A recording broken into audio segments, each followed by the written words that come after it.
Good morning, children. How are you all? Hope all are fine by the grace of God. Welcome back to our science class. Children, today we are going to start the new lesson, that is lesson 6, rocks, soil and minerals. Okay, let's move on to this topic in detail.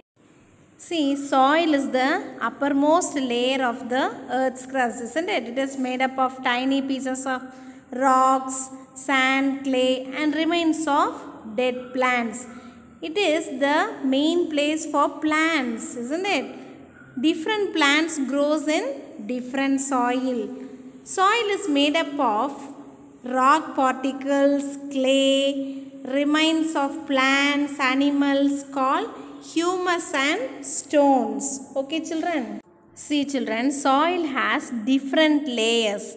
Watch this video carefully, you can understand. What soil is made up of? We're going to need a few ingredients. Well, you're going to need soil. I've also got this clear bottle. Could be glass, could be plastic, that's your choice. And I filled it with a little bit of water. And I have this homemade funnel I made. The idea is to pour the soil into the funnel.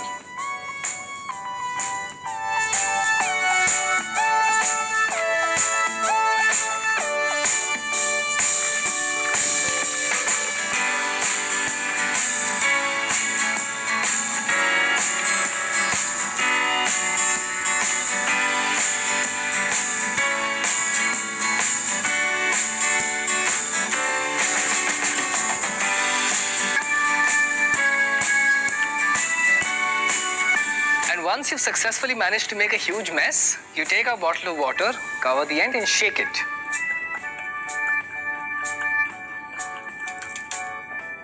Once you set it down, you realize that the heavier particles, that sand and gravel, sink to the bottom almost immediately. Let it sit for a couple of hours. Actually, I'd suggest you wait a day because your patience will be totally rewarded. Because this is what it looks like at the end of a day. What happens overnight is that your particles start settling down according to their size. So right at the bottom, you've got really heavy particles, and right at the top, you've got the super light ones. What are these layers? Now that's the really important part here. Right at the bottom, you've got sand and gravel. Just above that, you've got finer silt. And immediately above that, you've got the super fine clay. What you see suspended at the top is humus, or an organic matter. And the color of the water is attributed to the minerals that are dissolved in it.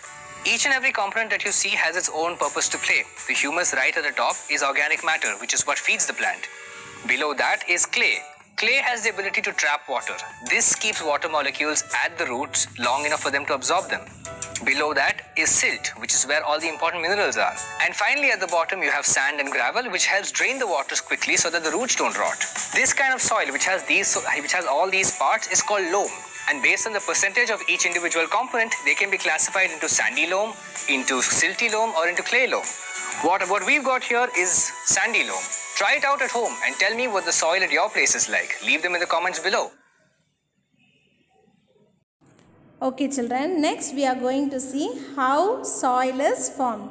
See, children, when rocks get heated during day and cool down at night, the heating and cooling breaks down the rocks into smaller pieces. Okay, when water flows over these rock pieces, what happens? It turns into pebbles. Okay, these pebbles are carried off by water. Then what happens? Slowly they become very small and the soil is formed. This soil is formed is called as silt or sand, depending upon the kind of rock. Okay, children, now watch this video, then you can understand that soil contains water. Okay, here children, in this video, see, they are showing that soil contains water. See, these children, they are putting some sand inside a vessel. Okay, the vessel is allowed to heat. What happens? See, listen carefully. Take a little quantity of soil in a metal can. Okay, then allow it to heat. After some times, what happens? We should cover the vessel with a lid. Cover it with a lid. Okay. Then what happens? Listen it carefully.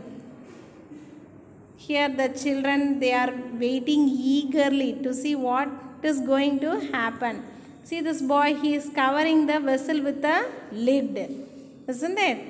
What happens? The water that is contained in the soil gets heated and it gets evaporated. Then after some times the lid is filled with water, isn't it? See this video carefully. He is writing that we should cover the vessel with a lid. Then after few minutes, see, listen carefully, see the observation. Take off the lid. He is going to take off the lid. Wait for few minutes. See, take off the lid. What happens? You will find drops of water on the lid. Can you see this video? Can you find drops of water on the lid? This shows that soil contains water. Okay, children? Children, listen another experiment. This video shows that soil contains air in it. Okay, watch this video. Air is present in both soil and water.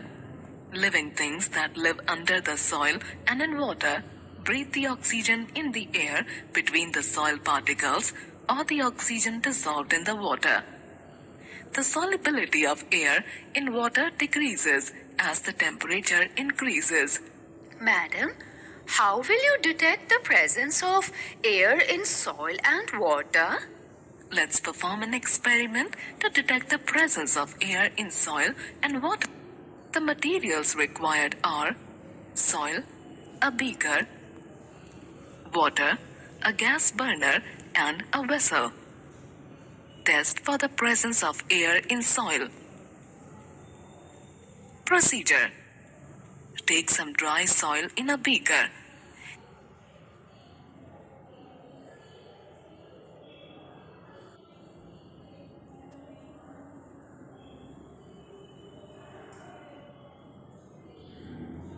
Add a little amount of water to it.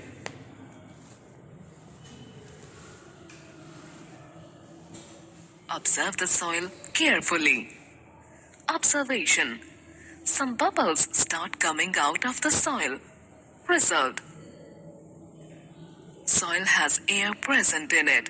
When water is mixed with soil, it displaces the air, which is seen in the form of bubbles. We are going to see about the topic soil profile, that is layers of the soil. Okay children, soil is formed into a number of layers. This sequence is called the soil profile. See children, the top layer of the soil is dark colored. It is called as the topsoil. Okay. Then below it lies the light colored layer full of broken rock pieces. This is called as the subsoil. Okay. Then next, bottom layer is made up of solid rock and this is called as the bedrock. Okay children, these are the different layers of the soil. Okay children, by this we will end today's topic. We will continue the remaining lesson on next week. Okay, thank you.